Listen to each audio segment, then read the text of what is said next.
안녕하십니까. 독서하는 마라토너 박종필입니다. 현재 시각은 2022년 8월 1일 월요일 저녁 7시 50분입니다. 한강 자전거길을 달리면서 자전거를 타고 한강 자전거길을 달리면서 말씀을 드리겠습니다. 매미 소리가 엄청나게 시끄럽습니다. 폭설기, 찜통더위의 절정기인 것 같습니다. 저녁인데도 아직 바람이 그렇게 불진 않은 것 같습니다. 자, 오늘은 미국의 제34대 대통령 드와이트 아이젠하워 대통령에 관하여 말씀드리겠습니다. 미국의 현재 조 바이든 대통령이 46대 대통령인데요. 22대와 24대 대통령은 동일인물 클리브랜드 대통령이 연속적으로 대통령이 된 게 아니라 띄엄띄엄해서 총 8년 대통령을 해서 22대 대통령 클리브랜드, 또 24대 대통령도 클리브랜드입니다. 보통 대통령을 연임하는 경우가 많은데 그러게 띄엄띄엄 하는 경우도 처음 있었습니다. 지금 조 바이든 대통령의 인기가 좀 낮다 보니까 전임 대통령인 도널드 트럼프 대통령이 그런 식으로 다시 대통령을 할 생각을 가질 수도 있을 것 같습니다. 그러면 트럼프 대통령이 만약에 당선이 된다면 그 클리브랜드 대통령에 이어 띄엄띄엄해서 대통령을 두 번 한 두 번째 케이스가 될 것 같습니다. 영국의 윈스턴 처칠도 수상을 연속적으로 계속한 게 아니라 띄엄띄엄 했었습니다. 1940년 5월 10일부터 1945년 7월 26일까지 한 5년 3개월 정도 수상을 했었고요. 또 물러났다가 다시 6년 정도 후에, 즉 1951년 10월부터 1955년 4월까지 또 3년 반 정도를 또 수상을 했었습니다. 그런 식으로 윈스턴 처칠도 영국의 수상을 띄엄띄엄 해서 두 번을 한 케이스인데요. 미국의 역대 대통령 중에서 클리브랜드 대통령이 22대와 24대 대통령을 했습니다. 그래서 그 동일 인물이 있다 보니까 조 바이든 대통령이 46대이긴 한데 역대 대통령 중에 45번째 대통령이 되는 겁니다. 그 45명의 역대 미국 대통령 중에 전쟁 영웅 출신이 대통령이 된 케이스가 5명이 있는데요. 첫 번째 미국 독립전쟁의 영웅이 초대 대통령 조지 워싱턴이고, 또 1812년에 있었던 영미전쟁의 영웅이 제9대 대통령 윌리엄 해리슨이고요. 그 다음에 멕시코 전쟁, 미국과 멕시코 간의 전쟁의 영웅이었던 테일러 대통령이 제12대 대통령입니다. 그리고 남북전쟁 당시 북군의 총사령관이었던 율리시스 그랜트 장군이 또 대통령이 되는데요. 제18대 대통령 율리시스 그랜트 장군 8년 동안 대통령을 했습니다. 그리고 마지막으로 전쟁 영웅 출신의 대통령은 2차 세계대전 유럽 전선의 연합군 총사령관이었던 드와이트 아이젠하워 대통령인데요. 1953년부터 1961년까지 8년 동안 공화당으로 미국의 34대 대통령을 했습니다. 그래서 드와이트 아이젠하워 대통령에 관하여 말씀드리겠습니다. 지금까지 말씀드린 미국의 역대 대통령 45명 중에 전쟁 영웅 출신이 5명인데요. 그 중에 두 사람은 성공한 대통령으로 이름이 남아있지만 나머지 3사람은 전쟁에서는 영웅이었지만 대통령직 직무 수행에 있어서는 좋은 평가를 받지 못했다고 합니다. 그러면 좋은 평가를 받았던 전쟁 영웅 출신 대통령 5명 중에 두 명은 누구일까요? 초대 대통령 조지 워싱턴과 34대 대통령 드와이트 아이젠하워 대통령입니다. 아이젠하워 대통령은 이제 미국 갤럽 조사에서 미국인들이 생각하는 아이젠하워 대통령에 대한 이미지는 평화 유지라고 합니다. 평화 유지. 미국과 소련 간의 냉전이 격화되고 있는 그런 상황에서 일촉즉발의 그러한 상황으로 계속 냉전이 치열하게 흘러간 그 8년 동안의 임기 중에 전쟁이 발생할 수도 있었을 텐데도 3차 세계대전을 막으려는 드와이트 아이젠하워 대통령의 노력 덕분에 전쟁을 피할 수 있었다. 그래서 아이젠하워 대통령에 대한 이미지는 평화 유지라고 합니다. 피스. 그래서 아이젠하워 대통령의 이제 생애에 관하여 말씀드리면 가장 그분이 이제 텍사스주 출신입니다. 아버지 부시 대통령이나 아들 부시 대통령도 미국 텍사스주가 정치적 기반인데요. 아이젠하워 대통령도 텍사스주 출신이고 미국의 역대 대통령 중에 사관학교를 나온 사람이 딱 3명입니다. 18대 대통령 율리시스 그랜트 장군이 사관학교 나왔고, 그 다음에 지금 말씀드리고 있는 34대 대통령 드와이트 아이젠하워 대통령도 육군사관학교를 웨스트 포인트라고 합니다. 그 다음에 70년대 후반에 미국 대통령이었던 지미 카터 전 대통령도 해군사관학교를 나왔습니다. 이처럼 사관학교 출신이 3분인데요. 그 중에 드와이트 아이젠하워 미국 대통령은 사관학교를 웨스트 포인트라고 하죠. 웨스트 포인트 졸업할 때 164명 중에 61등을 했다고 합니다. 졸업 성적이. 그러니까 대략 상위 한 37% 정도 성적으로 졸업을 했으니까 뭐 중상위권 정도 됐었던 것 같습니다. 그러니까 메가더 장군 같으면은 메가더 장군이 아이젠하워 대통령의 이제 선배급인데요. 아이젠하워 대통령이 군인 시절에 1935년이면 아이젠하워 전 대통령이 45살 때입니다. 아이젠하워 전 대통령은 1890년 출생 1969년 사망이니까 79년 동안 생존하셨는데요.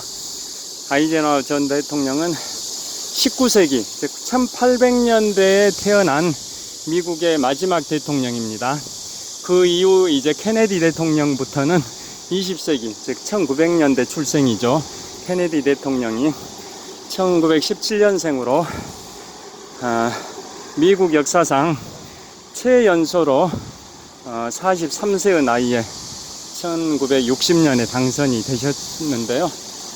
케네디 이후에는 다 20세기에 출생한 분이 미국의 대통령이 됐기 때문에 아이젠하워는 19세기에 태어난 미국의 마지막 대통령이다 라고 보시면 되겠습니다. 그래서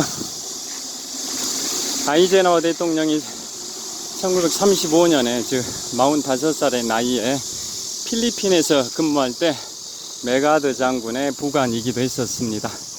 2차 세계대전 당시에 유럽 전선의 연합군 총사령관은 아이젠하워였다라는 거 다 아실 거고요. 그분이 이제 1944년 2월 6일 노르망디 상륙작전, 인류 최대의 상륙작전인 노르망디 상륙작전을 성공시킨 주역이지 않습니까? 그리고 2차 세계대전의 태평양 전선의 연합군 총사령관은 메가더 장군이었다라는 거 다 아실 거고요. 그 후에 6.25 한국전쟁 당시에도 메가더 장군이 연합군의 총사령관이었습니다. 자, 그래서 아이젠하워 대통령은 그 웨스트 포인트 육군사관학교를 164명 중에 61등으로 한 상위 37%의 성적으로 졸업을 했고, 그 다음에 1차 세계대전 당시에는 해외 참전은 하지 않고 미국 국내에서 기갑부대에 근무를 했었고요. 그 다음에 장군이 되기 위한, 즉 스타, 별을 달기 위한 필수 코스가 캔자스에 소재하고 있는 간부 후보 학교인데요. 간부 후보 학교를 이제 그분은 275명 중에 수석으로 졸업을 했습니다. 거기에서 이제 두각을 나타냈습니다. 간부 후보 학교, 장군이 되는 필수 코스 275명 중에 수석으로 졸업을 했습니다. 그 다음에 이제 그분의 이제 군인이시다 보니까 아까 말씀드린 것처럼 메가더 장군께서 필리핀에 주둔하실 때 그분의 이제 부관을 하기도 했었고요. 그 다음에 2차 세계대전이 이제 터지자, 2차 세계대전이야 1939년 9월 1일 독일이 폴란드를 침공하면서 2차 세계대전이 발발이 됐는데요. 미국은 그때만 하더라도 2차 세계대전에 개입을 하지 않다가 1941년 12월 7일 날 일본이 미국 하와이 진주만을 기습 폭격을 하자 미국이 2차 세계대전의 태평양 전선에 참전을 하지 않습니까? 그래서 그 당시에는 아이젠하워는 미국 워싱턴 DC 미국 사령부에서 근무를 하다가 1942년 6월경 그러니까 태평양 전선의 전환점이 됐던 미드웨이 해전이 있었던 그 당시입니다. 1942년 6월 당시에는 아이젠하워는 영국 런던에 연합군 사령부로 갑니다. 그래서 영국 런던에서 미군 총사령관을 합니다. 그 당시만 하더라도 연합군 총사령관이 되진 않았고요. 미군 총사령관을 하게 됩니다. 그러면서 이제 북아프리카 점령작전, 이탈리아 시칠리아 점령작전, 또 이탈리아 본토 점령작전 이런 것들을 진두지휘를 했습니다. 그리고 드디어 2년 후인 1944년 6월 6일 인류 최대 규모의 상륙작전인 노르망디 상륙작전을 지휘하는 연합군의 총사령관으로 임명이 되는데요. 그 이유가 그 당시에 전쟁을 수행하고 있었던 미영의 지도자가 바로 미국의 프랭클린 루즈벨트 대통령과 그 다음에 영국의 윈스턴 처칠 수상이지 않습니까? 그래서 프랭클린 루즈벨트 대통령과 영국의 윈스턴 처칠 수상이 합의하기를 연합군의 총사령관으로 누구로 할 것이냐, 누구로 해야 인류 최대 규모의 상륙작전인 노르망디 상륙작전을 성공리에 임무를 완수할 수 있을 것이냐 고민을 했었답니다. 그래서 낙점된 분이 바로 드와이트 아이젠하워 사령관인데요. 그 이유는 연합군을 진두지휘하는 그러한 특성이 있다 보니까 성격이 굉장히 원만하고 갈등을 중재 조정하는 그러한 역할을 잘 할 인물이어야 된다라고 해서 아이젠하워가 낙점이 됐다고 하는데요. 아이젠하워 대통령은 성격 자체가 굉장히 온유한 성격, 부드러운 카리스마, 미소가 100만 불짜리 미소라고 합니다. 아이젠하워의 미소는 100만 불짜리고 20개 사단에 해당되는 병력과 맞먹을 정도의 100만 불짜리 미소다. 이런 얘기가 있을 정도로 굉장히 온화하고 스마일 그런 분인데요. 그래서 연합군이라는 게 영국, 그 다음에 미국, 프랑스, 기타 이런 나라들, 독일에 맞서는 그런 연합군의 특성상 각 국가의 그러한 이해관계를 조정하고 중재하는 그러한 온유한 성격의 소유자가 연합군의 총사령관으로 적임자라고 판단해서 그러한 성격을 갖고 있는 인물이 바로 드와이트 아이젠하워였습니다. 그래서 영국의 수상 윈스턴 처칠과 미국의 대통령 프랭클린 루즈벨트 대통령은 아이젠하워를 2차 세계대전 유럽 전선의 연합군의 총사령관으로 임명해서 인류 최대의 상륙작전인 노르망디 상륙작전을 지휘봉을 맡깁니다. 그래서 1944년 6월 6일 노르망디 상륙작전을 성공을 시켜서 엄청난 칭송을 받게 됩니다. 아이젠하워 사령관은. 그 뒤로는 2차 세계대전이 끝나고 태평양 전선은 또 석 달 후에 끝나죠. 왜냐면은 1945년 8월에 일본의 히로시마와 나가사키에 원자폭탄이 투하된 다음에 일본이 사망을 하게 되니까, 항복을 하게 되니까 2차 세계대전에 유럽 전선보다 태평양 전선은 한 석 달 후에, 석 달 뒤에 전쟁이 끝나게 된다라는 거 다 아실 겁니다. 그래서 2차 세계대전이 끝난 다음에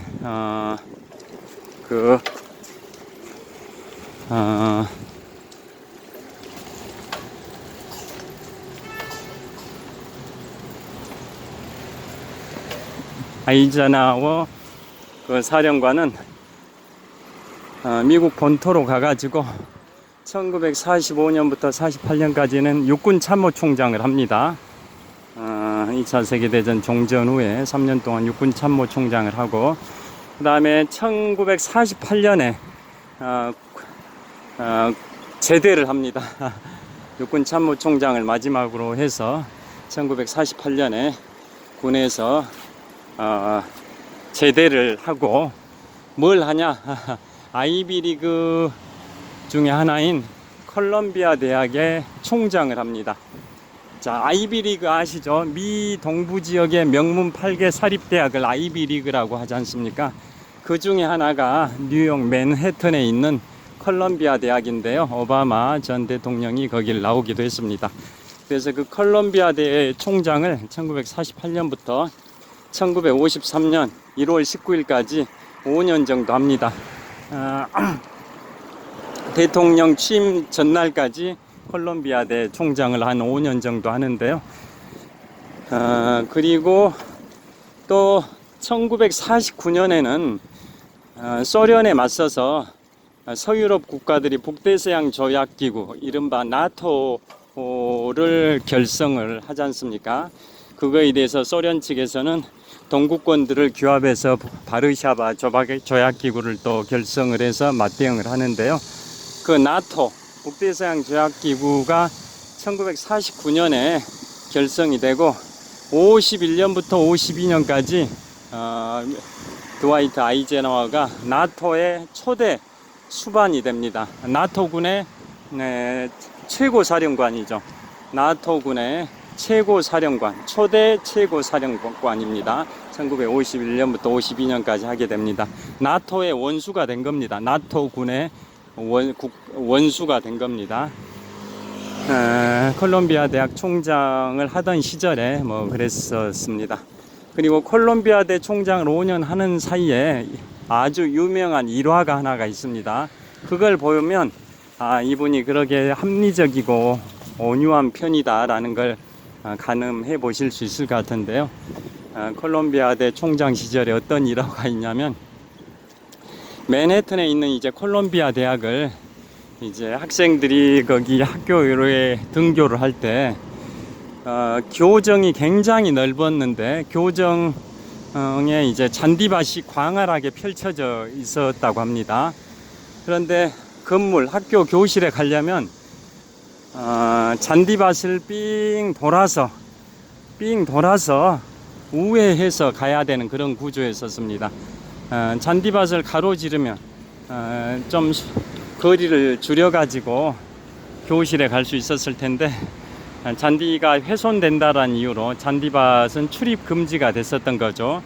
잔디밭에 출입 금지라는 편말이 있었음에도 불구하고 학생들은 계속 지름길로 이렇게 잔디밭을 가로질러서 잔디를 밟고 통과를 하고, 그러다 보니까 그 관리인이 거기다 철조망까지 설치를 했답니다. 그래도 거기를 지나다녔답니다.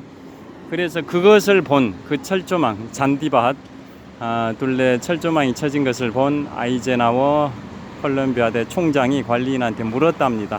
왜 이렇게 철조망이 설치되어 있냐 물으니까 관리인이 대답하기를 여기 잔디가 훼손되면 안 되는데 교실에 갈 때 이렇게 잔디밭을 우회해서 가는 게 시간이 걸리니까 잔디밭을 가로질러서 잔디를 밟으면서 다녀서 그걸 막기 위해서 편말을 설치했는데도 계속 다니니까 철조망까지 설치했다라고 그간의 경과를 보고 드리자 아이젠하워 총장이 뭐라고 답을 했을 것 같습니까? 여기 학생들이 가로질러 다니는 데다 길을 내도록 하시오. 길을 설치하시오.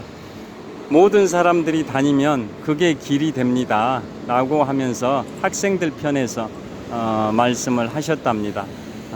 그 정도로 보통 총장이라면은 그 잔디 훼손했다고 학생들을 질책할 법도 한데 그렇지 않고 학생들 편에 서서 많은 학생들이 그쪽으로 다니는 게 더 가까우니까 그렇게 다니는 것으로 생각하고 아예 길을 여기에다 만들어라, 지름길을 만들어라 라고 지시를 하셨다라는 일화가 매우 유명한 일화입니다. 그게 바로 아이비리그, 미 동부 지역의 명문 8개 사립대학 중에 하나인 아이비리그의 총장을 하실 때 그런 일화입니다.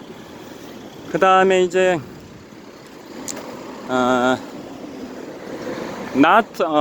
그 다음에 그 48년에 제대를 하고 육군 참모총장으로 제대하고 콜롬비아대 총장을 하면서 콜롬비아대 총장을 하기 직전에 제대를 했었는데요. 그 1949년에 나토가 발족이 되고 51년부터 52년까지 나토의 최고 사령관이 되기 위해서 다시 군대에 복귀를 했었던 겁니다. 그러다가 52년에 다시 이제 나토의 최고 사령관 초대 최고 사령관직에서 52년도에 물러나니까 그 당시에 공화당에서는 대통령 후보감으로 이제 영입 작전을 펼친 겁니다. 민주당 정권이 20년 동안 장기 집권을 했었지 않습니까? 1933년부터 1945년까지는 프랭클린 루즈벨트, 그분이 1945년 4월 12일 날 뇌출혈로 사망하시자 그 당시 부통령이었던 해리 트루만 부통령이 대통령직을 승계해 가지고 계속 대통령을 하고, 트루만 대통령이 1953년 1월까지 또 한 8년 정도 하다 보니까 루스벨트가 12년, 트루만이 8년, 그래서 합하니까 민주당 정권이 20년이 돼버렸던 겁니다.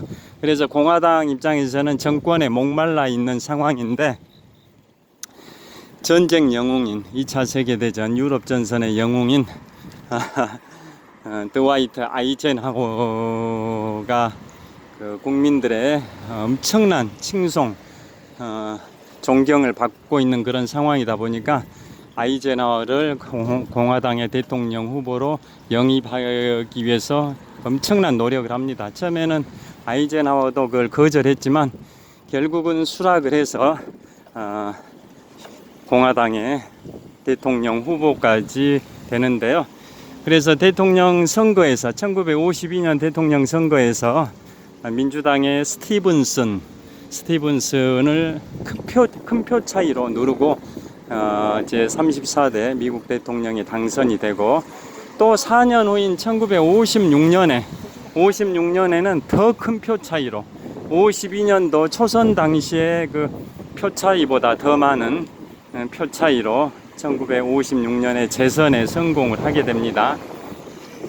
그분이 바로 미국의 제34대 대통령이신 드와이트 아이젠하워 대통령이신데요.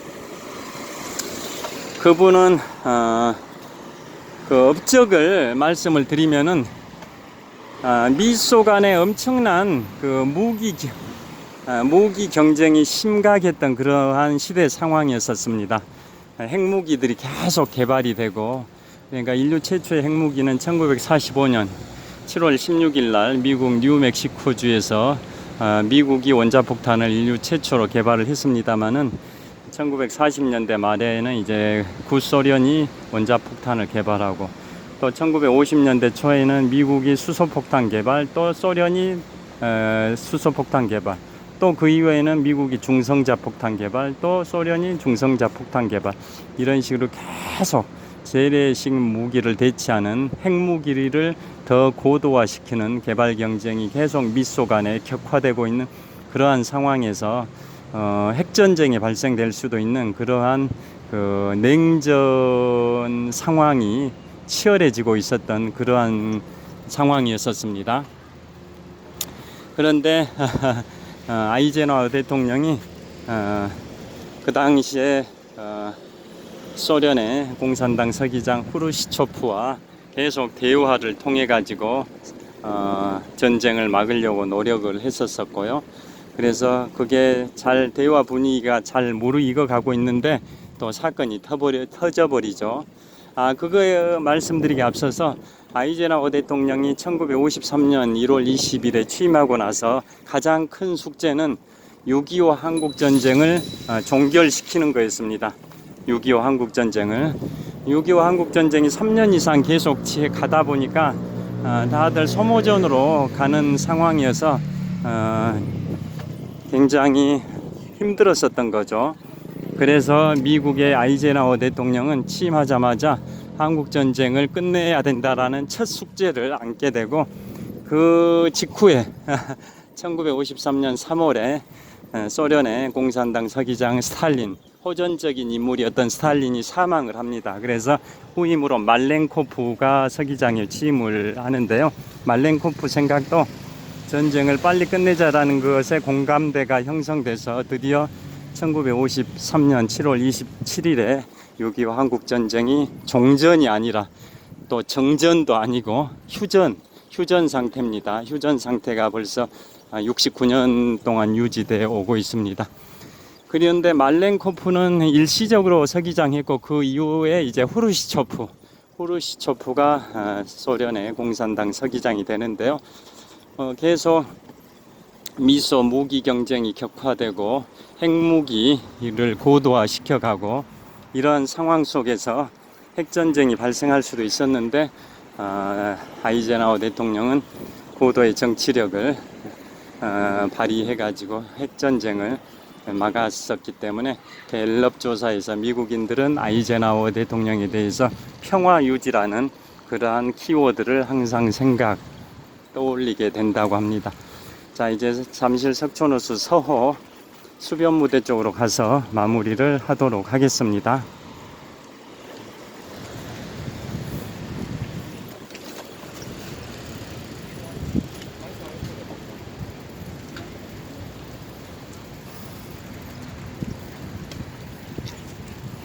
자, 이쪽으로 좀 이동하겠습니다.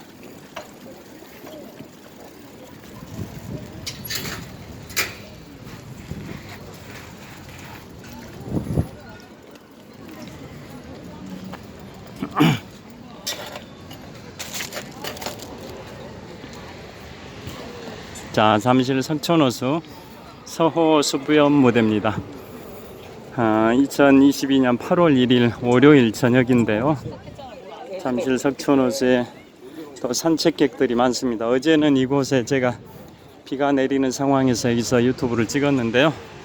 어제는 비가 내리고 있어서 사람들이 거의 없었는데 오늘 지금은 사람들이 많습니다. 현재 시각은 2022년 8월 1일 월요일 저녁 8시 17분입니다. 산책로에 조깅하는 분들, 산책하는 분들 꽤 많습니다. 자, 그래서 계속 말씀을 이어가겠습니다. 그래서 아이젠하워 전 대통령은 이제 평화 유지에 굉장히 기여를 하신 분이었었는데요.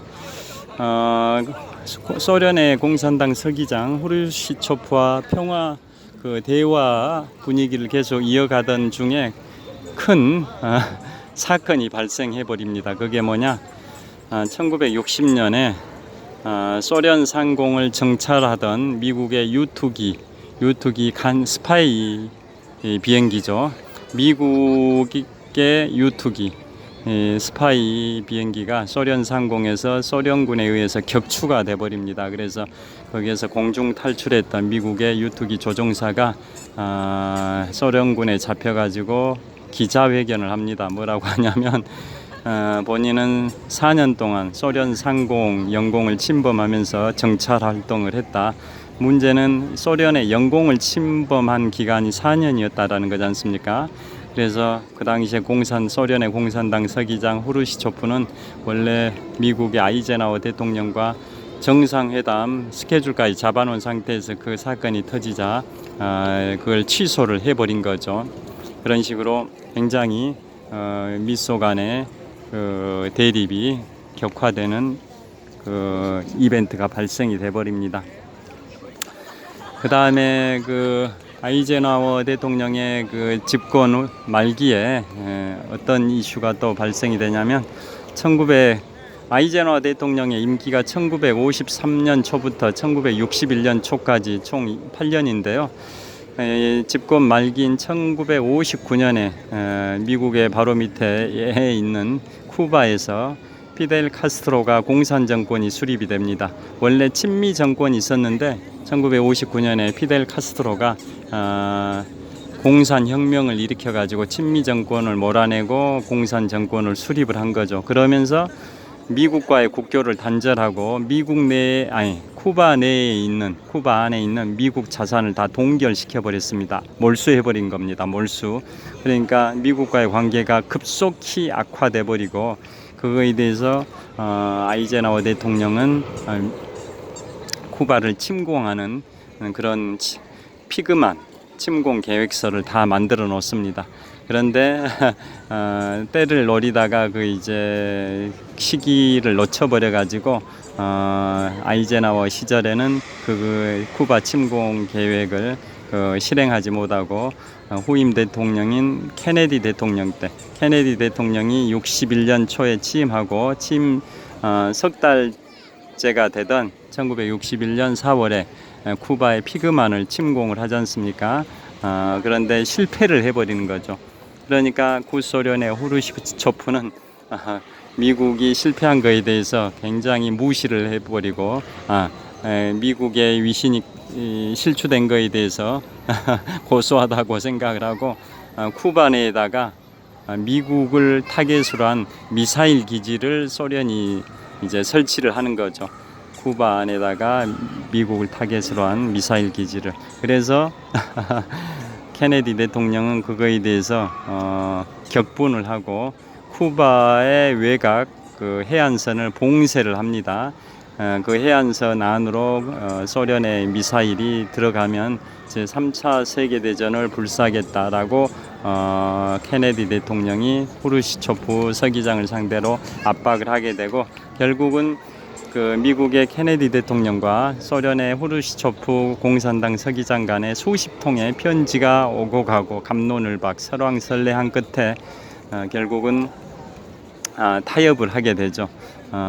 미사일 부대를 다 철수하겠다. 대신 미국은 쿠바를 다시 침공하지 않겠다라는 조건을 달고 이제 철수해가지고 인류 최후의 날이 올 수도 있었는데, 즉 제3차 세계대전이 발생이 되면 인류 최후의 날, 인류 종말의 날, 그걸 아마겟돈이라고 하지 않습니까? 아마겟돈이 올 수도 있는 상황까지 갈 수도 있었는데 그걸 피했었습니다. 여하튼 아이젠하워 대통령은 평화 유지를 위해서 전쟁을 막기 위해서 굉장히 노력을 하신 분이었었고요. 그 다음에 국내 정치 상황에서 가장 큰 사건이 또 발생합니다. 흑인 등교 사건이라고 해가지고 그게 뭐냐면 공화당은 기본적으로 보수 성향이 있고 민주당은 진보 성향이 있지 않습니까? 미국은. 그래서 아이젠하워 대통령이 공화당 대통령이다 보니까 보수 성향이 강해서 흑백 분리주의라는 그 당시에 그 정책 기조가 기본 기조였고, 반면에 진보 성향의 민주당은 흑백 평등주의가 기본 정책 기조였는데요. 그 아이젠하워는 공화당 소속이지만은 흑백 분리가 아니라 흑백 평등, 인종 평등을 생각을 했었습니다. 그래서 그 전까지만 하더라도 백인 학교에는 흑인이 등교할 수 없었는데요. 아이젠하워 대통령이 법을 만들어 가지고 백인 학교에도 흑인이 갈 수 있다. 흑백 구분하지 말고 학교 학생을 받아라 라고 법을 만든 겁니다. 그런데 그거에 대해서 아칸소주의 주지사가 반기를 들었습니다. 미국의 최연소 대통령은 역대 미국 대통령 중에 최연소 대통령은 1960년에 민주당으로 대통령에 당선된 존 F 케네디인데요. 미국의 역대 최연소 주지사는 아칸소주의 주지사입니다. 32세 주지사가 된 아칸소주의 주지사, 그분이 바로 제42대 미국 대통령 빌 클린턴이지 않습니까? 빌 클린턴 전 미국 대통령이 미국의 역대 최연소 주지사인데요. 그분이 아칸소주에서 주지사를 32살 때 최초로 주지사했고 거기서 4-5번을 했습니다. 그 아칸소의 주지사가 아이젠하워의 그 흑백 평등주의에 대해서 반기를 들었습니다. 즉 아이젠하워는 흑백 구분하지 말고 백인 학교에도 흑인 학생을 받으라고 명령을 내렸고 법으로도 만들어 놨는데 아칸소주에서는 법으로 그러게 돼 있어도 나는 반대한다. 대통령이 지시했어도 나는 반대한다라고 하고 아칸소주의 주지사가 그 어떤 고등학교에 흑인들이 등교하지 못하도록 주방위군을 출동시켰습니다. 영어로는 내셔널 가드입니다. 아칸소주의 주방위군 내셔널 가드를 출동시켜서 학교의 정문에다 배치를 해가지고 흑인들의 그 학교 등교를 금지를 하고 있는 상황이 됐고, 그거에 대해서 아이젠하워 대통령한테 보고가 들어갔고 아이젠하워 대통령은 또 격분을 하고 연방군을 그곳에 투입을 합니다. 연방군은 영어로 US Army입니다. 연방군 US Army를 투입해 가지고 연방군과 주방위군 간에 무력 충돌까지 있을 수 있었는데 결국은 그 상황까지 악화되진 않고 흑인 9명을 그 고등학교에 등교를 시켰습니다. 그 정도로 아이젠하워 대통령은 흑백 분리주의가 아니라 흑백 평등주의를 정책 기조로 했던 분이어서 공화당의 색깔과는 좀 달랐지만 그래서 공화당에서 반대하는 사람들도 있었지만 민주당에서는 굉장히 그거에 대해서 좀 칭송하는 그러한 분위기도 있었다고 합니다. 자, 아이젠하워 대통령 관련해서 또 재밌는 얘기는 아이젠하워 대통령의 손자가 데이비드입니다. 데이비드, 손자 이름이 데이비드인데요. 아이젠하워 대통령의 그 둘째 아들이 존 아이젠하워고 그 다음에 그의 아들이 데이비드 아이젠하워인데요. 그러니까 데이비드 아이젠하워는 드와이트 아이젠하워 대통령의 손자인 겁니다. 그 손자를 너무 예뻐했답니다. 그래서 그 당시에 미국의 대통령 별장을 캠프 데이비드라고 명명을 했습니다. 그러니까 지금도 미국의 대통령 별장 이름은 캠프 데이비드인데요. 그 데이비드가 아이젠하워 전 대통령의 손자 이름을 딴 겁니다. 그 다음에 아이젠하워 대통령은 또 어떤 재밌는 얘기가 있냐면 1979년에 미국의 TV 미니 시리즈에 아이크라는 제목의 미국 드라마가 있었는데요. 아이크는 이제 아이젠하워 대통령의 애칭입니다. 애칭, 영어로는 알파벳이 IKE인데 부를 때는 아이크라고 합니다. 그래서 아이젠하워 대통령의 애칭이 아이크인데요. 그 79년도 미드 드라마 명칭이 아이크였습니다. 거기에 이제 아이젠하워 전 대통령이 그 2차 세계대전 유럽 전선의 총사령관을 하던 시절에 그러한 그 상황이 묘사되어 있는 부분이 있는데요. 아이젠하워 대통령은 원래 애처가였는데 그 유럽에서 연합군 총사령관 할 때 런던에 연합군 총사령부가 있었죠. 그때 운전병 겸 비서가 여성이었습니다. 영국인 여성. 아이젠하워 연합군 사령관의 운전병 겸 비서가 영국 여성이었는데요. 그 여성하고 이제 썸씽이 있어서 뭐 불륜으로까지 번졌다 뭐 이러한 의견이 있고, 또 나중에 아이젠하워 대통령이 69년에 이제 별세하신 다음에 그로부터 6년 후인 1975년에 그 여성이 회고록에서도 기술하기도 했었다고 합니다. 그러게 그 비서 겸 운전병하고 썸씽이 있었던 그러한 일화도 있습니다. 그 다음에 아이젠하워 대통령은 이제 메가더 장군의 부관으로 1935년에 활동했었다고, 아이젠하워의 45세 때죠. 그 말씀을 드렸는데요.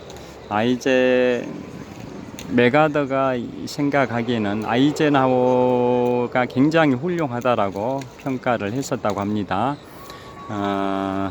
그 다음에 아이젠하워 대통령 시절에 부통령이 리처드 닉슨입니다. 아이젠하워 대통령이 53년부터 61년까지 8년 동안 대통령직을 수행할 때 부통령이 리처드 닉슨이었는데요.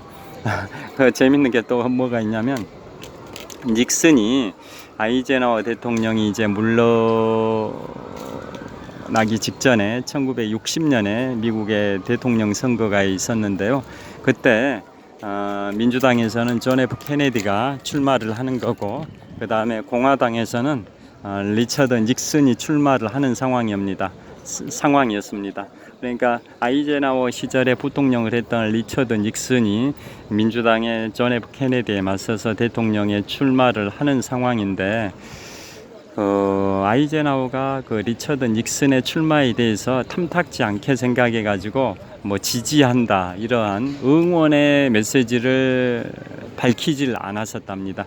그 이유는 아이젠하워가 대통령 할 때 닉슨이 부통령 하면서 닉슨 부통령이 아이젠하워 대통령의 말을 지지를 잘 받들어 가지고 이 일을 열심히 했음에도 불구하고 두 사람의 사이가, 관계가 안 좋았었다고 합니다.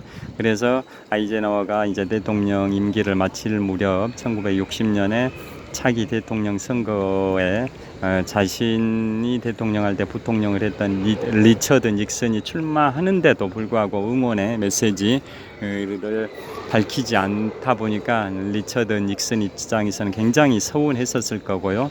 그런 상황에서 민주당의 존 F 케네디와 이제 대통령 선거에서 맞붙게 됩니다. 그래서 결론은 그때 전체 득표수 보시면 깜짝 놀라실 겁니다. 당선이 됐던 민주당의 존 F 케네디가 전체 득표수가 3,422만 표입니다. 3,422만 표. 반면에 공화당의 리처드 닉슨이 3,410만 표입니다. 표수가 불과 12만 표 차이입니다. 제가 알기로는 이번 우리 대한민국의 제20대 대통령 윤석열 대통령께서 당선되실 때 민주당의 이재명 후보하고 표 차이가 한 23만 몇천 표? 그러니까 반올림 하게 되면 한 24만 표 차이로 제가 알고 있거든요. 그보다 표 차이가 더 근소했다라는 겁니다. 존 F 케네디가 3,422만 표, 리처드 닉슨이 3,410만 표니까 당선자인 존 F 케네디가 낙선자인 리처드 닉슨보다 불과 12만 표 차이로, 근소한 차이로 승리를 했었답니다. 물론 미국의 대통령 선거는 간접 선거 방식의 그 선거인단 선거다 보니까, 또 그 선거인단 선거는 승자 독식 제도가 적용이 되지 않습니까? 그래서 선거인단 수로는 존 F 케네디가 303명이고 리처드 닉슨이 219명, 선거인단 수는 승자 독식 제도 때문에 대략 3대2로 비율이 갈렸는데요. 전체 득표수는 이제 아까 말씀드린 것처럼 12만 표 차이밖에 안 났었습니다. 그래서 전임 대통령인 드와이트 아이젠하워 대통령이 뭔가